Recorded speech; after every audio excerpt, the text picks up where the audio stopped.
இந்த மாநாட்டினுடைய நோக்கம் எதற்காக நடத்தப்பட்டதோ அந்த நோக்கம் நிறைவேறி இருக்கிறதா, அது ஒரு தாக்கத்தை மக்கள் மத்தியில் ஏற்படுத்தி அதிமுகவை சேர்ந்த சில நிர்வாகிகள் நான் பார்த்தேன். இந்த மேடையில் என்ன சந்திச்சாங்க, பேசினாங்க. எந்த கட்சி எல்லாரும் எதிர்பார்த்தது மேடையில தானே அதிமுக இருப்பாங்க. அவங்க வரல. நீங்க கூப்பிட்டீங்கன்னா நாங்க வருவோம்னு அதிமுக தரப்பு கருத்தாக இருந்துச்சு இல்லையா?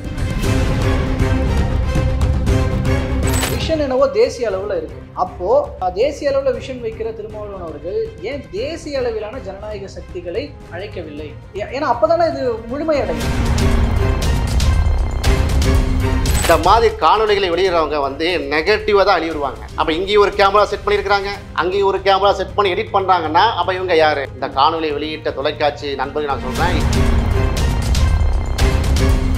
ஏப்பா ஏப்பா இந்த மாதிரி தண்ணி அடிச்சிட்டு இருக்கேன், இதை ஒழிக்கத்தானப்பா மாடு வச்சிருக்கோம் இது நாம யதார்த்தமா யாரும் சொல்லலாம். அதுக்கு தான் விசிக அதை நீங்க செய்யலையே. இல்ல அதை பண்றதுக்கு தான் விசிக வாலண்டியர்ஸ் இருக்காங்க இல்லையே. விசிகாவுடைய மாநாடு, மது போதை ஒழிப்பு மாநாடு, அதுலேயே குடிக்கிறாங்கன்னு காட்டிங்கன்னா அப்போ எங்களையெல்லாம் சேர்ந்து நீங்கள் கேவலப்படுத்தி போட்டீங்களே. நாங்கள்லாம் அந்த மது போதையை ஒழிக்கிறதுக்காக நின்று கொண்டிருக்கிறோம். அப்போ எங்களை நீங்கள் உற்சாகப்படுத்த தேவையில்லை, எங்களை கேவலப்படுத்த இழிவுபடுத்தாமல் இருக்க வேண்டுமா இல்லையா? அந்த ஊடகத்துக்கு நான் மிக கண்ணியமாக இதை பதிவு செய்யணும்.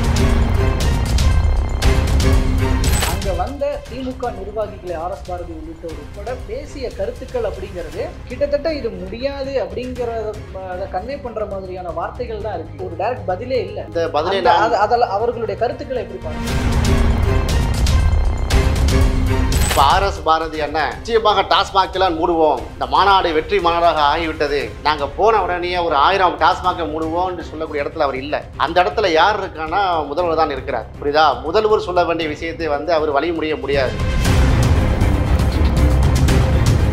அமைச்சர் ரகுபதி அவர்கள் பூரண மதுவிலக்கு சாத்தியமே இல்லைன்னு சொல்லி அவரு ஒரு பக்கம் பேட்டி கொடுத்திருக்காங்க. திமுக கருத்துக்கள் எல்லாம் முதல்வர் டைரக்டா சொல்லல, ஆனா தங்களுடைய ஆட்களை வைத்து சூசகமாக சொல்லிக் கொண்டிருக்கார் அப்படின்னா அது எனக்கு தெரியாது. அந்த ரகசியம்லாம் உங்களுக்கு தான் தெரிஞ்சிருக்கு. திமுகவுடைய ரகசியம் எனக்கு தெரியாது. உங்களுக்கு அந்த புரிதல் இருக்கும்னு நான் இல்லை என்னன்னா,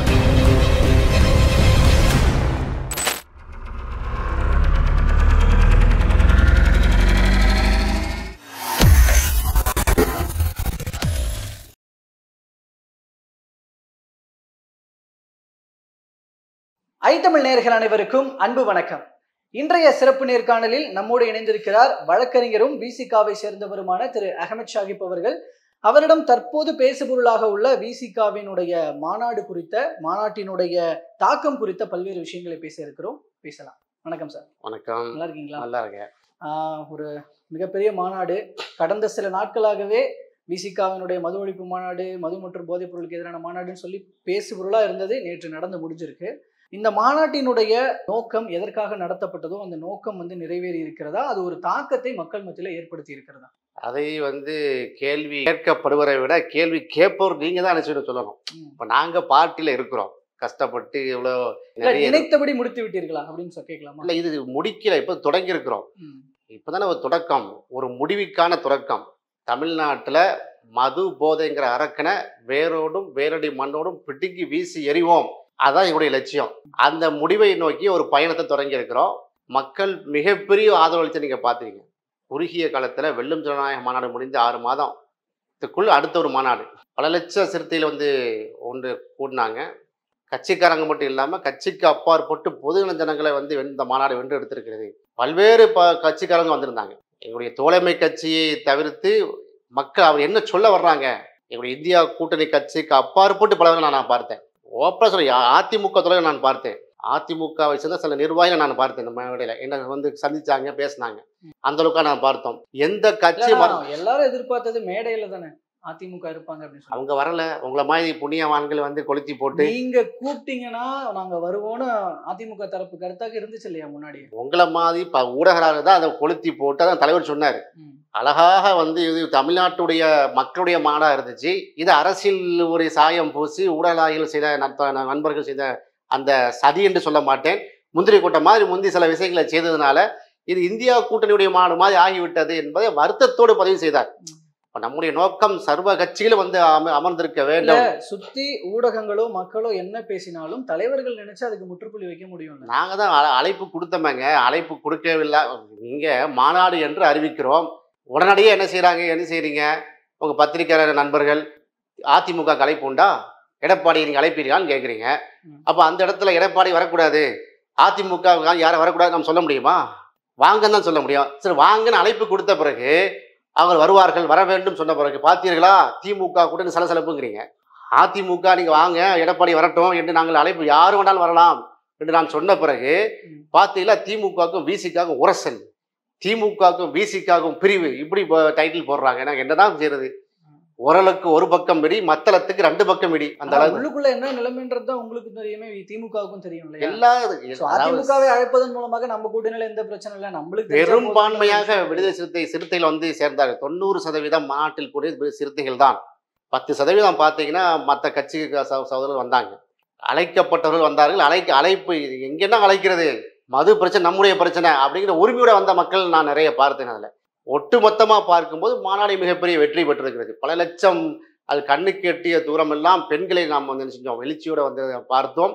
நிச்சயமா அந்த மாநாடு நீங்கள் கேட்டது மாதிரி ஒரு முடிவுக்கான, மது போதையுடைய முடிவுக்கான ஒரு தொடக்க புள்ளியாக, ஒரு மைல்கல்லாக நான் பார்க்கிறேன். ஓகே, இல்லை ஏன்னா அதிமுக வருவதற்கு வரக்கூடாதுன்னு சொல்லி திமுகவோட கண்டிஷன் ஏதோ இருந்துச்சோ, அதனாலதான் அதிமுகவை ப்ராப்பரா அழைக்கலையோ? ஏன்னா அழைச்சா வருவோன்றது அவங்களோட பாயிண்ட் ஆஃப் வியூவா இருந்தது. கண்டிப்பா ஒரு நிர்வாகியாவது அனுப்பி வச்சிருப்பாங்க இல்லையா? ஏன்னா அவங்களும் இதுல இவங்க அழைச்சு நம்ம போகலைன்னா நம்ம மேல கெட்ட பேர் வந்துடும் அப்படின்னு அதிமுகவும் அந்த கால்குலேஷன் போடுவாங்க. கூட்டிருந்தா வந்திருப்பாங்க. இப்ப அதிமுக வந்திருந்தா என்ன உங்க கேள்வி எப்படி இருந்திருக்கும்? இப்ப அதிமுக 2 பேர் வந்திருந்தாங்கன்னு வைங்க, அதிமுகவோ அல்லது புதிய தமிழகம் கட்சியோ அல்லது என்னுடைய அண்ணன் ஜான் பாண்டியன் கட்சியை சார்ந்தவர்களோ அல்லது அமமுகவை சார்ந்தவர்களோ இப்படி வர்றாங்கன்னு வைங்க, இந்த பாஜக பாட்டாளி மக்கள் கட்சி தர 2 பேருக்கு நாங்கள் அழைக்கல, வர வேண்டாம்னு சொல்லிட்டோம். ஏன்னா மதவாத சக்தியாகவும் இங்க ஜாதியவாதிய கொள்கையா இருக்கு, நம்ம அது தவிர எல்லாரும் வாங்கன்னு சொல்லிட்டோம். அவங்க வந்து உட்கார்ந்துருந்தா உங்க கேள்வி எப்படி இருந்திருக்கும்? கொஞ்சம் யோசிச்சு பாருங்க. என்னங்க ஒரே மேடையில அவியல் கூட்டணியா இருக்கு, சட்னி சாம்பார் எல்லாத்தையும் கொண்டு ஒன்னா எதிர் வைக்கிறீங்க, ஒரு கொள்கை தெளிவு உங்களுக்கு இல்லையா அப்படின்னு கேள்வி வந்திருக்கும். இப்ப அதிமுக வராததுனால ஒருவேளை திமுகவுடைய சதியோ திமுகவுடைய பிரஷரோ கேட்கிறேன். இந்த மாதிரியான யூகங்களுக்கு நம்ம பதில் சொல்ல வேண்டியதில்லை. நம்ம இன்னும் சொல்றோம், அண்ணன் எடப்பாடியார் வந்து இந்த கொள்கையில் உடன்படுவாரே ஆனால், அதிமுக அந்த கொள்கையில் உடன்படுமே ஆனால், மதுவிலக்கு கொள்கையில ஒரு மாநாடு வைக்கட்டுமே, மாநாடு வச்சு சர்வ கட்சியும் கூப்பிட்டோம், எங்க விசிகாவையும் கூப்பிடட்டுமே, அழைக்கட்டுமே, நாங்க முடிவு அறிவிக்கிறோமே, அது என்ன இருக்குது? யாரும் கையை கட்டி போடலையே. அந்த டாஸ்க் உங்ககிட்ட கொடுத்தா நீங்க திருப்பி அந்த பாலத்துக்கு அதிமுக கிட்ட போடுறீங்க. நாங்க டாஸ்க் வந்து நாங்க ஓப்பனாக டிக்ளேர் பண்றோங்க. டிக்ளேர் பண்ணப்பட்ட பிறகு வரலன்னா நாங்க என்ன செய்யறது? ஓப்பன் அழைப்பு, யாருக்கும் போய் நின்று வழி நின்று அழைக்கவில்லை, எல்லாத்துக்கும் வாங்கன்னு அழைப்பு கொடுத்தாச்சு. வரல, வராததுக்கான அதிமுக தொடர்களுடைய குறையில உங்களை போன்ற சில பத்திரிகையாளர்கள் அவங்க கம்பு வட்டி போட்டு கொளுத்தி போட்டு வேற லெவலுக்கு பண்ணதில் அவங்களுக்கு அச்சம் வந்திருக்கும். ஏன்ப்பா தேவையில்லாம நம்ம தலைவர்கள் போய் நிற்பானே, நம்ம தொண்டர்களாக போகட்டும், விருப்பப்பட்டவங்க போகணும் அனுப்பி வச்சிருக்காங்க, என்னமோ தெரியல. அதான் அவ்வளோ லட்சக்கணக்கான கூட்டம், வெல்லும் ஜனநாயக மாநாட்டில் கூடிய கூட்டத்துக்கு நிகரான கூட்டத்தை நான் பார்த்தேன். ஓகே, இந்த விஷயத்துல நீங்க உங்களுடைய அந்த தீர்மானங்களாக இருக்கட்டும், நீங்க முன் வச்ச கோரிக்கைகளாக இருக்கட்டும், திருமாவளவன் அவர்களுடைய அந்த பேச்சினுடைய சாராம்சமாக இருக்கட்டும், தமிழக அரசுக்கும் முதல்வருக்கும் ஒரு கோரிக்கையாக ஒரு விஷயம் வைக்கப்படும் போது கூடுதலாக அதை விட இன்னும் சொல்லப்போனா தேசிய அளவில் அப்படின்ற வகையில தேசிய அளவில் ஒழிப்புக்கான மதுவிலக்குக்கான கொள்கையை நிறுவ வேண்டும் சொல்லி மத்திய அரசுக்கும் வைக்கும்போது விஷன் என்னவோ தேசிய அளவுல இருக்கு. அப்போ தேசிய அளவுல விஷன் வைக்கிற திருமாவளவன் அவர்கள் ஏன் தேசிய அளவிலான ஜனநாயக சக்திகளை அழைக்கவில்லை அப்படின்ற ஒரு கேள்வி வரும் இல்லையா? நல்ல கேள்வி. ஏன்னா அப்பதானே இது முழுமையடையும். இப்ப காங்கிரஸ் சார்பாக தமிழ்நாட்டை சேர்ந்த பிரதிநிதி, அவங்களுடைய மகளிர் அணி தலைவி வந்து கலந்து கொண்டாங்க. 2 கம்யூனிஸ்ட்ல இருந்து கேரளால இருந்து வந்திருந்தாங்க, தமிழ்நாட்டில இருந்து வந்திருந்தாங்க. இப்போ அவங்களாம் தேசிய கட்சி தானே, தேசிய கட்சியுடைய தலைவர் பிரதிநிதி அனுப்புறாண்டா அவங்க நல்லது தானே. அது உங்க கேள்வியிலேயே பதில். அவங்க மட்டும் கிடையாது, இப்போ தேசிய அளவுனா இன்னும் பல தேசிய கட்சிகள் இருக்கு. இப்போ மாயாவதி உள்ளிட்டோர்கள்லாம் இருக்காங்க, இன்னும் நெருக்கமாக சொல்ல போனா அவங்களாம் இருக்கிறாங்க. இன்னும் இந்த மாதிரி அழைச்சி இது இன்னும் பெருசா பண்ணியிருந்தா இம்பாக்ட்ன்றது தேசிய அளவில் போய் சேர்ந்துருக்கு. இப்போவுமே தேசிய அளவில் சேர்ந்து. இப்போ இந்த மாநாடு தமிழ்நாட்டுக்குள்ள பெரிதா பேசப்படுகிறது. தேசிய அளவுக்குன்னு எடுத்துட்டு போனாலும் ஏதோ ஒரு சில கட்சி நிர்வாகிகள் தான் கவனிப்பாங்க. பட் ஊடகங்கள் இல்ல நேற்று ஏஎன்ஏல வந்திருந்தாங்க, ராய்ட்டர் செய்தி நிறுவனம் வந்திருந்தாங்க, பிபிசியுடைய ராய்ட்டர் வந்து நேற்று எடுத்திருந்தாங்க. நாங்கள்லாம் அதில் வந்து நிறைய தரவுல நான் கொடுத்தோம். தேசியத்தை தாண்டி சர்வதேச அளவுக்கு வந்து எட்டி இருக்கிறது. பிபிசி தமிழுடைய அந்த நிருபல் நான் பார்த்தேன், அந்த கை கொடுத்தாங்க, நானே சந்தித்தேன். அதுபோல் டைம்ஸ் நவ், என்டிடிவி என்டிடிவியுடைய நிருபலை நான் பார்த்தேன். நான் பார்த்ததை சொல்கிறேன். அந்த விவிஐபி லான்ச்சுக்கு பக்கத்தில் நின்று அவங்களுக்காக ஒதுக்கப்பட்டதை நான் சந்தித்தேன். நான் கூட அந்த இங்கே கட்டுரைகை வழியான பத்திரிகையாளர் குரலுடைய பிரதியை கூட நான் அவங்களுடைய கொடுத்தேன். இந்த மாநாட்டுடைய சாராம்சம் என்ன, எதுக்கு நடத்துகிறோம்ங்கிற மேட்டர் எல்லாம் அவங்களுடைய இது என்னன்னா, மாநாடு இப்போ தொடக்கம் தானே. இது அடுத்தடுத்து நாங்கள் என்ன செய்வோம், நம்ம வந்து முன்னறிவிப்புகளை அறிவிக்க இருக்கிறோம், முன்னெடுப்புகளை அறிவிக்க இருக்கிறோம். நீங்கள் சொல்கிற மாதிரி சர்வதேச அளவுக்கோ அல்லது தேசிய அளவுக்கு தலைவர்களை கூப்பிட்டு மாநாடு போட்டால் தான் ஒரு ப்ரெஷரைஸ் ஆகும். இந்தியா லெவலில் ஒன்றிய அரசுக்கு ஒரு தாக்கம் ஏற்படும், அழுத்தம் ஏற்படும். அதையும் செய்வோம். இதில் என்ன இருக்குது, முடிவு ஒன்றும் இல்லையே. இப்போ தொடக்கம் தானே. இது தொடக்கத்திலேயே இந்த மாநாடு நடப்பதற்கு முன்பாகவே இந்திய அளவில் பேசுவார்கள். சரி, நிர்மலா சீதாராம்ஜி என்ன சொன்னார், முதல்ல மது விலக்கை பற்றி இங்கே பேசாதீங்க, ஒரு கூட்டணி கட்சியில் போய் பேசுங்கன்னு அவர் வந்து ஒரு பொறுப்பற்ற பதிலை நாடாளுமன்ற அவையில சொன்னாரா இல்லையா? இந்த முழு மது விலக்கை எங்களுடைய எழுச்சி தமிழர் அவர்கள் நாடாளுமன்ற அவையிலே நாங்கள் வந்து சொல்லும் போது, முன்மொழியும் போது, இங்கே எங்க சொல்றீங்க, நீங்க கூட்டணியில் இருக்கக்கூடிய திமுக போய் சொல்லுங்க அப்படின்னு ஒரு பொறுப்பு வாய்ந்த ஒரு அவையில வந்து ஒரு பொறுப்பற்ற தன்மையான ஒரு பேச்சை வந்து நிர்மலா சீதாராமன் சொன்னாங்க. ஃபைனான்ஸ் மினிஸ்டருங்க. அப்ப இப்படிப்பட்ட ஆளக்கூடிய ஒன்றிய அரசியலை வைத்துக் கொண்டு தான் நம்ம என்ன சொல்றோம், தமிழ்நாட்டுல பண்ணிட்டு வந்து இங்க பேசுங்க அப்படின்ற மாதிரியா? அப்படி சொல்லல, உங்க ஸ்டாலின் போய் சொல்லுங்க. நாங்க முழு மது விலக்கை நாங்க என்ன சொல்றோம், முத்ரா துறைமுகத்துல 36,000 கோடி இறங்கிருக்கு, யாருக்கு வந்த சரக்கு, இது மோடி அமித்ஷாக்கு தெரியாதா, யாரு வந்து இந்த மாதிரி அதானி துறைமுகத்துல வந்து சர்வசாதாரணமா வருகிறத இத்தனை லட்சம் கோடி. 2022 மட்டும் ஜூன் மாசம், செப்டம்பர் மாசம், நவம்பர் மாதம், இந்த 3 மாதங்களில் வந்த சரக்கு ஹெராயின் எவ்வளவு தெரியுமா? முத்ரா துறைமுகத்துல குஜராத்ல 22,000 கோடி, 28,000 கோடி, 15,000 கோடி. எப்படி வருது, யாருக்கு வருது? இதுல 2019 அவர் சொல்றாரு மோடி, எங்க ஹரியானாவில் வாழும் கலை அமைப்பின் சார்பாக கூட்டப்பட்ட ஒரு பெரும் கூட்டத்துல மது இல்லாத இந்தியா, போதை இல்லாத இந்தியாங்க தலைப்புல பேசுறாரு. யார் மத்தியில பேசுறாரு? 12,000 பள்ளி கல்லூரி மாணவர்கிட்ட பேசுறாரு. 25,000 பேர் கூடியிருக்கிறாங்க. 2023க்குள் போதை இல்லா இந்தியாவை நான் உத்தரவாதம் செய்கிறேன், இந்தியா விட்டு போதையை முற்றிலும் அகற்றுவேன் என்று வழக்கம் போல சொல்லிட்டு போயிட்டாரு. சொல்லிட்டு கீழே இறங்குறாரு. 2021, 2022, 2023, 2024 இந்த 4 வருடங்களா இறங்கிய ஹெராயினுடைய அளவு பல லட்சம் கோடி. எங்க? மோடியுடைய சொந்த மாநிலமான குஜராத்ல. எந்த போர்ட்ல? அவருடைய கூட்டாளியான அதானியுடைய முத்ரா துறைமுகத்துல. 2024 பிப்ரவரி மாதம் சிஏஜி ரிப்போர்ட்டை பாருங்க, நார்கட்டிக்ஸ் டிபார்ட்மெண்ட்டுடைய ரிப்போர்ட்டை நீங்க பாருங்க. 2024 பிப்ரவரி மாதம் பிடிப்பட்ட ஹெராயினுடைய அளவு 3,300 கிலோங்க. 3 டன், 3,300 கிலோங்க ஹெராயின் வந்து இறங்குகிறது. பிடிக்கிறாங்க. 36,000 கோடி சரக்குங்கிறாங்க. இதை நாங்கள் சுட்டி காட்டுகிறோம். நீங்க சொன்ன மாதிரி ஒரு கேள்விக்கு வர்றேன், இந்த 3,300 கிலோ, 36,000 கோடி, இந்த மாதிரி பல கோடி வருகிறத, இதை வந்து தேசிய லெவலுக்கு கொண்டு போகணும்னா யாரையெல்லாம் கலைக்கணும் லிஸ்ட் தாங்கல ஐத்தமிழ்ல நீங்க தாங்க. நிச்சயமாக நாங்கள் இதை ஒரு தீர்மானமாக வச்சு, ஏன்னா செலவு எங்கள் கட்சியை பொறுத்த வரைக்கும் பெரிய பெரிய பெருங்கொண்ட கோடிசெல்லாம் எங்கள் கட்சியில் கிடையாது. நாங்கள் எங்கள் கையிலேருந்து காசை போட்டு தான் நாங்கள் செலவு பண்ணிட்டு இருக்கிறோம். இதுக்கு எங்களுக்கு நாக்கு தள்ளி விட்டது இந்த மாநாடு வைப்பதற்கே. அப்போ நம்ம அதுக்குள்ள ப்ரிப்பரேஷன் நம்ம போவோம். நீங்கள் நினைக்கிற மாதிரி ராகுல் காந்தி மாதிரி தலைவர் எல்லாம், தேசிய தலைவர்கள்லாம் அழைப்போம், அழைத்து முடிவு காணுவோம். இப்போ தாங்க தீர்மானம் போட்டிருக்கிறோம், ஒரு ஒன்றிய அளவில், தேச அளவில் ஒரு பார்வையை கொண்டு வாங்க, முழு மது விலக்குக்கு ஒரு சட்டம் இயற்றுங்க. கான்ஸ்டியூஷன் ஆஃப் இந்தியாவில் 47 ஆர்டிகிள் 47 47 இதுக்கு நமக்கு இருக்கிறது, ப்ரொவிஷன்ஸ் இருக்கிறது. இப்போ தான் கொளுத்தி போட்டிருக்கிறோம், கொஞ்சம் வரட்டுமே. எந்த அளவுக்கு என்றால் நாங்கள் நிற்கிறது நெருப்பு வளையத்துக்குள் மத்தியில் இருக்கக்கூடிய சூடகத்தை போல் இருக்கிறோம். இல்லை, இந்த விஷயத்துல இதே மாதிரி ஒரு டைரக்ட் மெசேஜாக தான் திமுகவுக்கு சொன்னதாக தான் இந்த பாயிண்ட் எடுத்துக்கிறதா? அதாவது 2026க்குள்ள மதுக்கடைகள் எல்லாம் மூடினா கண்டிப்பாக 26ல் திமுக மீண்டும் ஆட்சிக்கு வரும் அப்படிங்கிற விஷயத்த சொல்றாரு. இது திமுகவுக்கான டைரக்ட் மெசேஜா?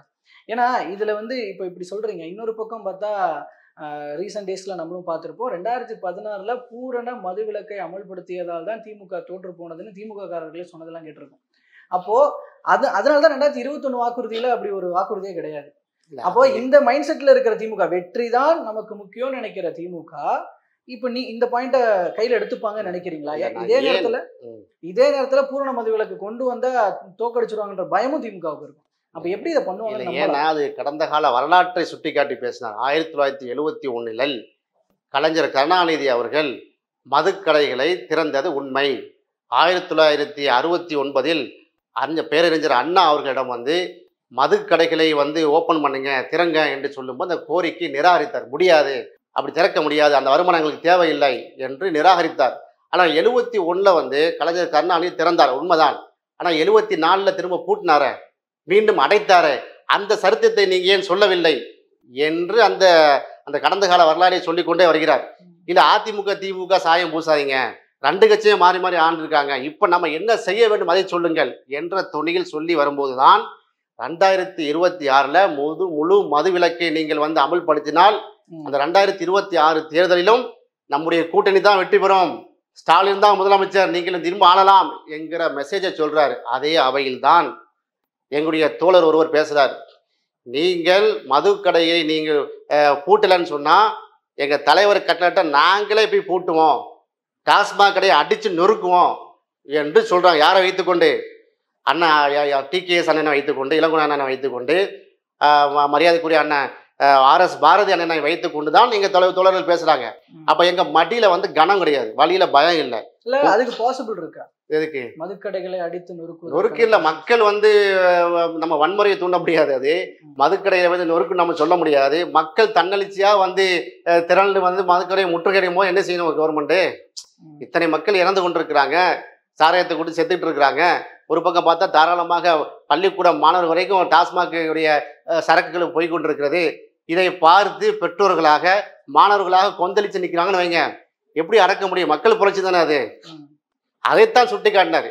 நீங்க கட்லட்டா நாங்க இந்த கூட்டம் அப்படி பாருங்க, ஒரு பெரிய மாஸ், கிட்டத்தட்ட என் கண்ணுக்கு அந்த அரங்கத்தில் இருந்தவங்களே 3 லட்சம் பேர் இருப்பாங்க. 3 ஒரு லட்சம். பக்கம் திமுகவுக்கு இந்த மெசேஜ் சொல்றாரு, கண்டிப்பா நீங்க 26ல வந்து மூடுனீங்கன்னா 26ல கண்டிப்பா திமுக ஜெயிக்கும்னு ஒரு பக்கம் சொல்றாரு. இன்னொரு பக்கம் பார்த்தா மாநில அரசுகள் இதை நிறைவேற்றாது, மத்திய அளவில் இதற்கான கொள்கையை கொண்டு வாங்கன்னு மத்திய அரசுக்கு சொல்றாரு. அதுல மாநில அரசுகள் செய்ய முடியாதுன்றதையும் சொல்றாரு.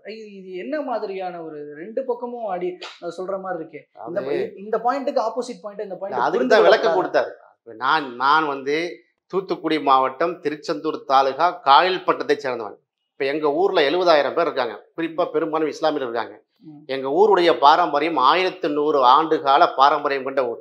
எங்க ஊர் காயல்பட்டத்துல இன்றைக்கு வரைக்கும் ஒரு மதுக்கடை இல்லையா? சாத்தியப்பட்டுச்சா இல்லையா? அப்ப எங்க மக்கள் எல்லாம் சேர்ந்து நாங்கள் முடிவு பண்ணது தானே, மக்களை நம்ம தயார் பண்றோம்னு சொல்றோம். ஒரு பக்கம் சட்டங்கள் இருக்கணும். இப்ப எங்க ஊரே இப்ப எங்க அந்நிய கிரகத்துல இருக்குது, வேற்று கிரகத்துல எங்க ஊர் இருக்கு, காயல்பட்டினம் நம்ம தமிழ்நாடு தானே இருக்குது. இதே மாதிரி முன் வாங்கன்னு சொல்லும் போதுதான் சவுதி அரேபியால இல்லையாங்கிறார். சவுதி அரேபியால முழு முழு முழு மதுவிலக்கு சாத்தியப்பட்டிருக்கா இல்லையா? அப்ப இங்கேயே சாத்தியப்படல, நம்ம முயற்சி எடுக்கணும் அப்படிங்கிற அழுத்தத்தை சொன்னாரு. இது முரண்பாடு இல்லை. ஒன்றிய அரசுக்கு ஒரு கண்ணில் வெண்ணையும், ஒன்றிய அரசு கண்ணில் சுண்ணாம்பியும், திமுக அரசு கண்ணில் வெண்ணையும் வைக்கல. 2க்கும் ஈக்குவலான அந்த ஸ்டேட்மெண்ட் தான் கொடுத்துருக்காரு. நீங்க மதுக்கடையில பூட்டுங்க, டாஸ்மாக பூட்டுங்க, க்ளோஸ் பண்ணுங்க, அதை வந்து அதை மூடு விழா நடத்துங்க, அதுக்கு சட்டம் இயற்றுங்க. இது திமுகக்கு நோக்கிய கோரிக்கை தானே, அவங்க தலைவரை வைத்துக் கொண்டுள்ள கோரிக்கை தானே. என்ன செய்ய ஸ்கெட்யூல் தாங்க, எங்களுக்கு அட்டவணை தாங்க. இந்த வருஷம் எத்தனை க்ளோஸ் பண்ண போறீங்க, எத்தனை மூட போறீங்க, எத்தனை டாஸ்மாக மூட போறீங்க, ரீஹாபிலிட்டேஷன் சென்டர்ல வந்து எத்தனை பேரை நீங்க அனுமதிக்க போறீங்க, என்ன மாதிரி சிகிச்சை மையங்கள் திறக்க போறீங்க, இதோடைய பட்டியலை தாங்கன்னு கேட்கிறோம். ஒன்றிய அரசை நாங்கள் எப்படி வலியுறுத்துறோமோ பாஜக அரசு அதுக்கு ஈக்குவலாக, இன்னும் அதை விட ஒரு பக்கம் அதிகமாக திமுக அரசுக்கு சேர்த்தான அழுத்தம் கொடுக்குறோம். எங்களை பாராட்டுங்க. இத்தனை லட்சம் பேருக்கு நாங்கள் டெலிவரி பண்ணியிருக்கோம், மெசேஜ் டெலிவரி பண்ணியிருக்கோம். அத்தனை பேர் உறுதி ஏற்றுட்டு போயிருக்கிறோம். இத்தனை லட்சம் பேர் அவங்க மது குடிப்பாங்களோ குடிக்க மாட்டாங்களோ வந்த உறுதி எடுத்தவங்கள. ஆனால் இன்னைக்கு வந்து உறுதி எடுத்துட்டு போயிருக்கிறான், நான் குடிக்க மாட்டோம், நாங்கள் குறைஞ்சது 10 பேரையா திருத்தி காட்டுவோம்னு போயிருக்கான். பாராட்டுங்க.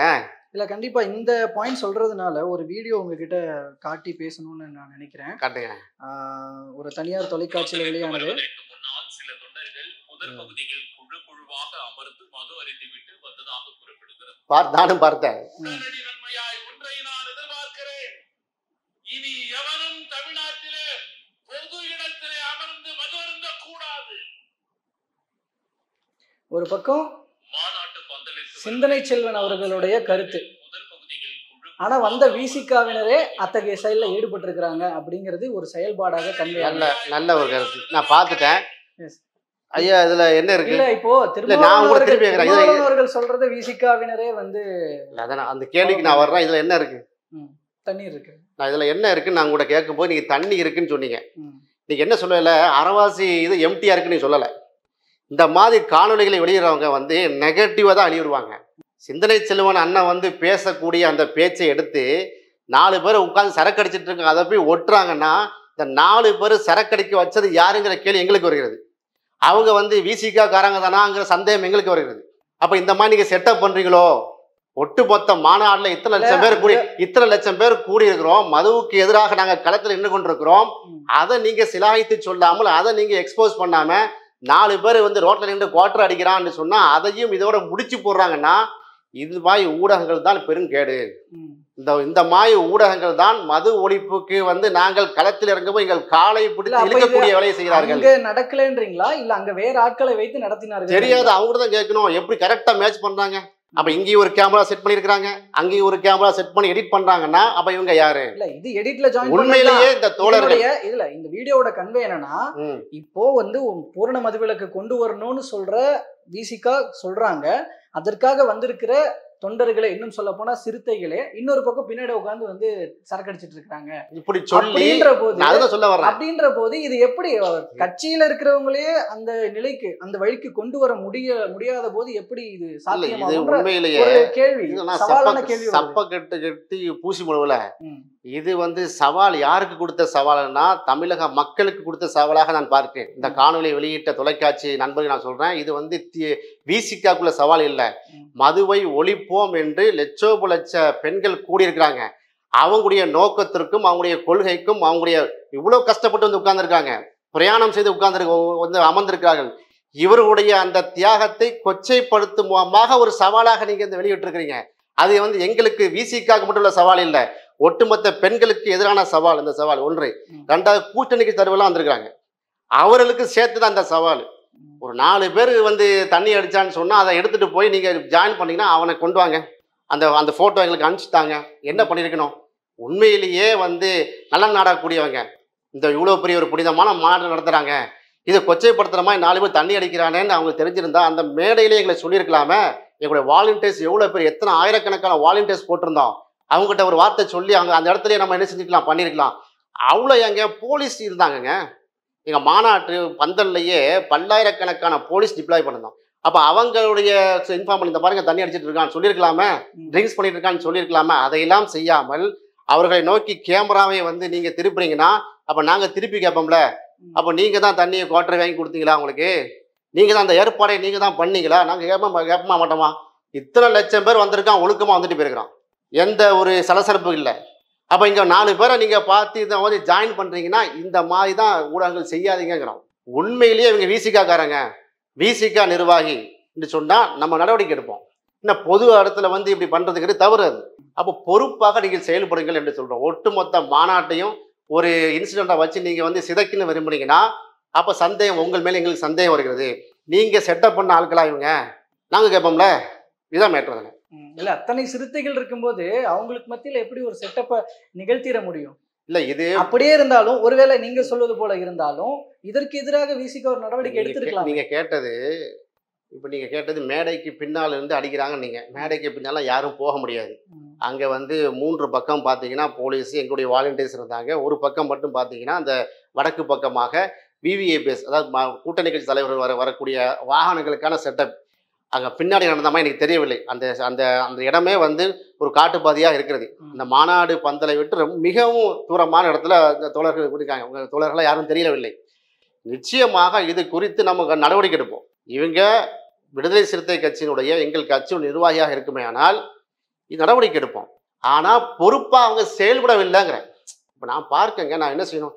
ஏன்ப்பா இந்த மாதிரி தண்ணி அடிச்சிட்டு இருக்கேன், இவ்வளோ ஒரு அருமையான மாநாடு நடந்துட்டு இருக்கு, இதை ஒழிக்கத்தானப்பா மாநாடு வச்சிருக்கோம் என்று நாம வந்து யதார்த்தமா யாரும் சொல்லலாம். அதுக்கு தான் விசிகா அதை நீங்க செய்யலையே. இல்ல அதை பண்றதுக்கு தான் விசிகா வாலண்டியர்ஸ் இருக்காங்க இல்லையே. நீங்க உண்மையிலேயே எங்கள் மாநாட்டு பந்தலுடைய சரகத்திலோ சுற்றி வர பாத்தீங்கன்னா ஒரு 100 மீட்டருக்கு எங்க ஃபுல்லா மாநாட்டு பந்தலுக்கு வெளியே கிட்டத்தட்ட ஒரு 500 மீட்டர், 1/2 கிலோமீட்டருக்கு வளையத்துல வந்து ஃபுல்லா வாலண்டியர்ஸ் போட்டிருந்தோம்.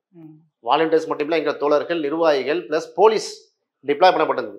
இந்த சம்பவம் நடந்தது நிச்சயமாக எங்க மாநாட்டு பந்தலேருந்து குறைஞ்சது 1 கிலோமீட்டர் தான் இருக்கும். தப்பு தான், பொது வழியிலேருந்து தவறு தான். ஆனா அதை விட மிகப்பெரிய தவறு, மாநாட்டில் பேசிய சிந்தனை செல்வன் அண்ணனுடைய இதை எடுத்து நீங்க ஜாயின் பண்ணி பார்த்தீர்களா? விசிகாவுடைய மாநாடு, மது போதை ஒழிப்பு மாநாடு, அதுலேயே வந்து குடிக்கிறாங்கன்னு காட்டிங்கன்னா அப்போ எங்களையெல்லாம் சேர்ந்து நீங்க கேவலப்படுத்தி போட்டீங்களே. நாங்கள்லாம் அந்த மது போதையை ஒழிக்கிறதுக்காக நின்று கொண்டிருக்கிறோம். அப்போ எங்களை நீங்கள் உற்சாகப்படுத்த தேவையில்லை, எங்களை வந்து கேவலப்படுத்த இழிவுபடுத்தாமல் இருக்க வேண்டுமா இல்லையா? அந்த ஊடகத்துக்கு நான் மிக கண்ணியமாக இதை பதிவு செய்கிறேன். ஓகே, இந்த மெசேஜ் அந்த ஊடகத்துக்கு வைக்கப்பட்டதாக இருக்கட்டும். இதுல இன்னொரு முக்கியமான விஷயம், இந்த நீங்க சொல்ற இந்த கோரிக்கைகளாக இருக்கட்டும், மற்ற இந்த செயல்பாடுகள், தீர்மானங்கள், குறிப்பாக மாநில அரசுக்கு சொல்ற இந்த விஷயம், முதல்வருக்கு சொல்ற விஷயத்த திமுக ஆளும் திமுக அரசு எந்த கண்ணோட்டத்தோட பாக்குது? ஏன்னா அங்க வந்த திமுக நிர்வாகிகளை ஆர்.எஸ். பாரதி உள்ளிட்டோர் உட்பட பேசிய கருத்துக்கள் அப்படிங்கிறது கிட்டத்தட்ட இது முடியாது அப்படிங்கிறத கன்வே பண்ற மாதிரியான வார்த்தைகள் தான் இருக்கு. இதுக்கு ஒரு டைரக்ட் ஆன்சர்ஸே, ஒரு டைரக்ட் பதிலே இல்லை. அந்த பதிலை அதெல்லாம் அவர்களுடைய கருத்துக்களை எப்படி பார்க்கறீங்க? அண்ணா ஆர்.எஸ். பாரதி அண்ணனை பொறுத்தவரையில மூத்த ஒரு நிர்வாகி, அவருக்கு என்ன இயலுமோ அதை தான் அவர் பேச முடியும். அவர் கட்சியுடைய தலைவர் கிடையாது. தளபதி வந்து இந்த கூட்டணியில தலைவராக இருக்கிறார். இந்த மது ஒழிப்பு கொள்கையில வந்து அவர் நான் உடன்படுகிறேன் என்று சொல்லித்தான் டி.கே.எஸ். அண்ணனை ஆர்.எஸ். பாரதி அண்ணனை அனுப்பி வச்சிருக்கார். இப்போ ஆர்.எஸ். பாரதி அண்ணன் எதை சொன்னாரோ அதை விட கூடுதல் தவிர எங்க தலைவர் சொன்னாரா இல்லையா? எங்க தளபதியே சொன்னார், ஸ்டாலினை என்னை கூப்பிட்டு அழைத்து சொன்னார், இது வந்து எனக்கு மட்டும் என்ன டாஸ்மாக் கடையை பூட்ட வேண்டாம், மூட வேண்டாங்கிற ஆசை, எனக்கு நடைமுறை சிக்கல் இருக்கு, நடைமுறையில சிக்கல் இருக்கு சொன்னார். இங்க மாநாட்டில் சொன்னது கரெக்ட் தான். எதிர்பார்க்கிற பாயிண்ட் என்னன்னா, நடைமுறை சிக்கல்கள் இருக்கு, இருந்தாலும் எங்களோட திமுகவினுடைய கொள்கையும் மது ஒழிப்பு அப்படின்றதுல தான் இருக்கு, பூரண மது விலக்குன்றதுல தான் இருக்கு, படிப்படியாக இதை குறைப்போம், இதற்குரிய நடவடிக்கைகளை எடுப்போன்ற ஒரு வார்த்தை வந்திருந்தா கரெக்டா இருந்திருக்கும். இல்ல அந்த வார்த்தை அது இல்லைன்றத இங்க இருக்க ஒவ்வொரு பெண்களும் ஒரு 10 பேரையாவது மனமாற்றம் செய்து திருத்தணும் அப்படின்ற பாயிண்ட்ஸ் வைக்கிறாங்க. இந்த டாஸ்க் அதிகாரம் இருக்கிற அரசு அதை அதற்குரிய நடவடிக்கைகள் எடுக்காம வந்தவங்க அந்த வேலையை பார்க்கணும்னு சொல்றது எந்த வகையில நியாயம்? நீங்க அந்த மாதிரி எடுத்துக்கோ, அதாவது ரெண்டு பொருள் கூடக்கூடிய அர்த்தமாக அது ஆகிவிட்டது. அவர் பேச உண்மைதான். நான் உங்க கேள்வியை நான் வந்து உள்வாங்கி கொண்டேன். இப்ப ஆர்.எஸ். பாரதி அண்ணன் நிச்சயமாக டாஸ்மாகெல்லாம் மூடுவோம், இந்த மாநாடு வெற்றி மாநாடாக ஆகிவிட்டது, நாங்க போன உடனே ஒரு 1000 டாஸ்மாக மூடுவோம் என்று சொல்லக்கூடிய இடத்துல அவர் இல்லை. அந்த இடத்துல யார் இருக்கான்னா முதல்வர் தான் இருக்கிறார். புரியுதா? முதல்வர் சொல்ல வேண்டிய விஷயத்தை வந்து அவர் வழி முடியாது. இந்த இடத்துல கூட பேசிய அந்த கருத்துக்கு ஒரு இன்ஸ்டன்ட் ஒரு நம்பிக்கை கொடுக்கக்கூடிய வார்த்தைகள் இல்லையே அப்படிங்கறத இங்க கேள்வியே. முதல்வரிடம் எடுத்து கூறி அது இதற்குரிய நடவடிக்கைகள் எடுக்கப்படும் அவன் சொல்றது ஓகே ரைட். பட் சொன்ன கருத்துக்கள் எல்லாம் முடியாது. இன்னும் சொல்ல போனா அமைச்சர் ரகுபதி அவர்கள் வந்து பூரண மதுவிலக்கு சாத்தியமே இல்லைன்னு சொல்லி அவரு ஒரு பக்கம் பேட்டி கொடுத்துருக்காங்க. அது ரெண்டு கருத்துக்கள் இருக்கு. கருத்துக்கள் எல்லாம் முதல்வர் டைரக்டா சொல்லல, ஆனா தங்களுடைய ஆட்களை வைத்து சூசகமாக சொல்லிக் கொண்டிருக்கிறார் அப்படின்னு அது எனக்கு தெரியாது. அந்த ரகசியம்லாம் உங்களுக்கு தான் தெரிஞ்சிருக்கு. திமுகவுடைய ரகசியம் எனக்கு தெரியாது. உங்களுக்கு அந்த புரிதல் இருக்கும். இல்ல என்னன்னா திமுக நடவடிக்கை நமக்கு தெரியாது, நமக்கு விசிக நடக்கக்கூடிய விஷயம் நமக்கு தெரியும். இப்போ நீ இப்படி எடுத்துக்கொள்ளுங்களேன். இப்போ திமுக ஏன் வர்றாங்க, திமுக சரியானவங்களுக்கு ஒரு பதில தரல என்பதை விட அதை பாசிட்டிவா எடுத்துக்கிறீங்களேன். உதாரணமாக இப்போ நம்ம ஊர்ல கொலை நடக்குது, கொள்ளை நடக்குது, நம்ம மக்களையும் திரட்டி அரசாங்கத்துக்கு எதிராக போராடுறான்னு வைங்க. அப்போ லோக்கலில் உள்ள இன்ஸ்பெக்டர் கலந்து கொண்டு ஆமாம் இது தப்பு தான், திருட்டை வந்து நிப்பாட்டணும், நம்ம ஊரில் நிறுத்த வேண்டும், அதுக்கு நானே வந்து என்ன செய்கிறேன் உதவி செய்யறேன்னு சொல்கிறார். நமக்கு பாசிட்டிவ் சைட் தானேங்க. இப்போ ஒரு நகராட்சி இருக்கிறது, ரோடு ஒழுங்க சாலைகளை வந்து மேம்படுத்துங்க, நல்ல குடிநீரை கொடுங்கன்னு நம்ம போராடுறோம். அந்த கமிஷனரை நம்ம வந்து உட்கார்ந்து கொண்டு ஆமாங்க சரிதாங்க உங்களுடைய கோரிக்கை, நானும் உடன்படுறேன், நடவடிக்கை எடுப்போம் என்று சொல்றது வந்து நமக்கு பாசிட்டிவ் தானேங்க. அதே மாதிரி தான் ஆர்.எஸ். பாரதி டி.கே.எஸ். நான் பேசி தெளிவாக இருந்தது. ஆர்.எஸ். பாரதி மட்டும் பேசலை, நம்ம டி.கே.எஸ். இளங்கோவன் தெளிவாக பேசினார். இங்கே மதுக்கடைகளை மூடிட்டா அண்டை மாநிலங்களுக்கு போய் குடிக்கிறாங்க. உண்மைதான். இப்போ என்னன்னா கொரோனாவை எடுத்துக்கிறேங்க. கொரோனா பீரியட்ல எந்த முழு மது விலக்கு அமல்ல இல்லை, ஆனா நோய் இருந்துச்சு. 2 வருஷம் யாரும் குடிச்சாங்களா? டாஸ்மாக் வருமானத்தை யாரும் பார்த்தாங்களா? அரசாங்கம் நடக்கவில்லையா? அப்ப இந்த வலிமையான கருத்துக்களை எல்லாம் அந்த அவையில சொல்லுவோங்கிறேன். மக்கள்கிட்ட சொல்ல வேண்டிய கருத்து சொல்லியாச்சு. இப்ப எதை நோக்கி சாத்தியம் எப்படி போகணும்? சர்வதேச அளவுல மது ஆலைகள் மூடப்பட்டுச்சா இல்லையா? 2 வருடமாக. கொரோனா பீரியட்ல வந்து பெருந்தொட்டு காலத்துல எந்த டாஸ்மாக் கடை தொடர்ந்து இருந்துச்சு? யாரு கலாச்சாரம் காய்ச்சினா? அப்ப குடிக்காம இருந்தாங்களா இல்லையா? இது மாதிரியான ஒரு திட்டத்தை வகுப்போம். அப்ப இதை எப்படி சாத்தியம் முடியும் ஸ்டெப் பை ஸ்டெப்பா நம்ம என்ன செய்வோம் கொண்டு வர வேண்டும் என்பது நம்முடைய ஆசையா இருக்கு. அதுக்கு திமுக உடன்படுது. அது அப்படி சொல்லவில்லையே, இந்த கருத்தை சொல்லவில்லையே, இப்படி நீ செய்யவில்லைங்கிறத விட செயல்பாடுகள் ரீதியா அது இல்லைன்றதுதான். இப்ப 500 கடைகளை க்ளோஸ் பண்ணிருக்காங்க. வந்து அது போதுமானதா? கூட்டுவோங்கிறேன். இப்போ 500 கடைகளை க்ளோஸ் பண்ணணும்னு சொல்லும் போதே சரி பரவாயில்ல அது கூட்டணும் அப்படின்னு சொல்லணுமா? சரி அது போதுமானதான்னு கேட்கக்கூடாது. போதுமானது இல்லைதான், 1000 கடையில க்ளோஸ் பண்ண வைப்போம், அதை நோக்கி தானே பயணிக்கணும். ஓகே, ஸோ இது இப்போ மாநாடுகள் ஒரு பக்கம் நடந்து முடிஞ்சிருக்கு. வாட் நெக்ஸ்ட் அப்படிங்கிறது விசிகாவினுடைய அடுத்த கட்ட நகர்வு என்ன? இது என்னுடைய தலைமை நிலைய குழுவில் வந்து நிச்சயமாக கூடி முடிவெடுப்பார்கள். அடுத்து மாவட்ட அளவுக்கு நம்ம போகணுமா, அடுத்த கட்டத்தை எப்படி நகர்றது, கூட்டணி கட்சி தலைவர்களை எப்படி சந்தித்து பேசுகிறது, இந்த தீர்மானத்தை முன்மொழிந்திருக்கிறோம், இந்த தீர்மானத்தை செயல் வடிவம் எப்படி கொண்டு வருது, ஒரு மாஸ் ப்ரொடெக்ட், உதாரணமாக பள்ளி கல்லூரி மாணவர்களை வென்றெடுக்க வேண்டிய சிச்சுவேஷன்ஸ் இருக்குது. அந்த கடமை நமக்கு இருக்கிறது. அந்த வரக்கூடிய இளைய சமூகம் அவங்கள நம்ம எப்படி அப்ரோச் பண்ணுறதுங்கிற திட்டங்கள் எல்லாம் நமக்கு இருக்கிறது. படிப்படியாக நம்ம என்ன செய்வோம், கொண்டு போவோம். ஒன்றிய அரசுக்கு இந்த கையெழுத்து இலக்கம் முடிந்த பிறகு ஒன்றிய அரசை வந்து வலியுறுத்தி சில வேலைகளை நாங்கள் பார்க்க வேண்டியிருக்கு. அதை நம்ம என்ன செய்வோம், கட்சி முடிவெடுத்து எல்லா கட்சி தலைவர்களும் இணைந்து, இது விசிகா மட்டும் இல்லாமல் ஒரு தமிழ் சமூகத்திற்கான ஒரு கேம்பெயினாக இதை மாற்றி காட்டுவோங்கிற ஒரு முடிவு நமக்கு இருக்கு. ஓகே, ஸோ அந்த நடவடிக்கைகளை எதிர்நோக்கி காத்திருக்கிறோம் அப்படின்னு தான் வச்சுக்கணும். ஸோ பார்க்கலாம், பொறுத்திருந்து பார்க்கலாம் என்ன நடக்க போகுது, எந்த அளவுக்கு இதனுடைய ஒரு பலன்கள் சமுதாயத்தில் கிடைக்கப்பெற போகுது அப்படிங்கிறத பார்க்கலாம். பல்வேறு கருத்துக்களையும் தகவல்களையும் எங்களோடும் எங்கள் மூலமாக மக்களோடும் பகிர்ந்துகிட்டதுக்கு ரொம்ப நன்றி சார். நன்றி.